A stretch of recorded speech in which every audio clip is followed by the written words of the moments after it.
Doctor इम्तियाज़ ये फरमाइएगा कि वैसे तो वैक्सीन इसलिए लगाते हैं कि कोविड ना हो, कोरोना ना हो, मगर क्या वैक्सीनेट करने के बाद कोरोना हो जाता है? देखिए, इसमें जो ये बड़ा कॉमन सवाल है कि जी कोरोना हो सकता है या नहीं हो सकता। तो देखिए, मैं उसकी एक मिसाल देता हूँ। देखिए, अगर हम रात को सोते हैं, अपने घर के दरवाजे, खिड़कियाँ, गेट बंद करके सो जाते हैं, तो ये इस बात की गारंटी नहीं है कि रात को चोर नहीं आ सकेगा।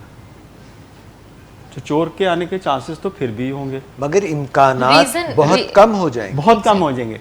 देखिए, अगर हम अपने दरवाजे रात को खुले रख के सोएंगे, सारा माल और मता खुला रख के सोएंगे, वो तो आप दावत देंगे। तो इसके साथ वो कोरोना किसी वैक्सीनेटेड बंदे को हो सकता है, लेकिन इसका चांस बहुत कम है, बहुत कम है, ये ना होने के बराबर है।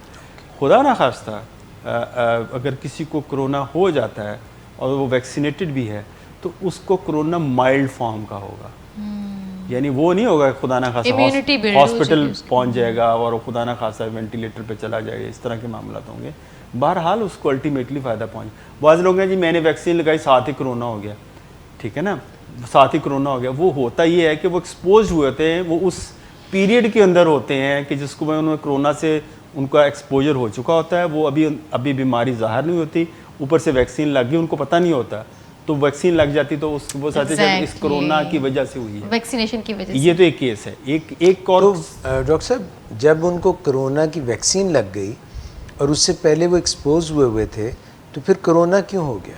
कोरोना तो उस जो जरासीम वो पहले जो उनको तोहफ़तन मिल चुका था, वो उसके अंदर वो पहुंच चुका था, वो अपनी बीमारी बना रहा था। तो वैक्सीन अपना असर दिखाने में आपको पता है कि आमतौर पे जो वैक्सीन की 2 डोज लगती हैं। तो पहले आपको वो एक इम्यूनिटी बनती है, फिर आपको बूस्टर डोज लगती है जो उसके जो मुदाफ़ियत को और ज़्यादा तक़वियत पहुँचाती है। तो वो बूस्टर डोज की ज़रूरत है। ये प्रोसेस कंप्लीट होने में कोई 1-2 हफ्ते लगते हैं। तो ये मामला तो बाज़ औक़ात जो कुछ लोगों के अंदर कोरोना की दोनों वैक्सीन्स के बाद भी जिसको कहते हैं हमें कोरोना हुआ, जिसको अभी आपने बात की, उसको हम ब्रेक थ्रू केसेस कहते हैं। तो breakthrough cases very rare, यानी बहुत रेयर, 0.2%। कल मैं फिगर चेक कर रहा था तो 0.3%, बहुत रेयर है।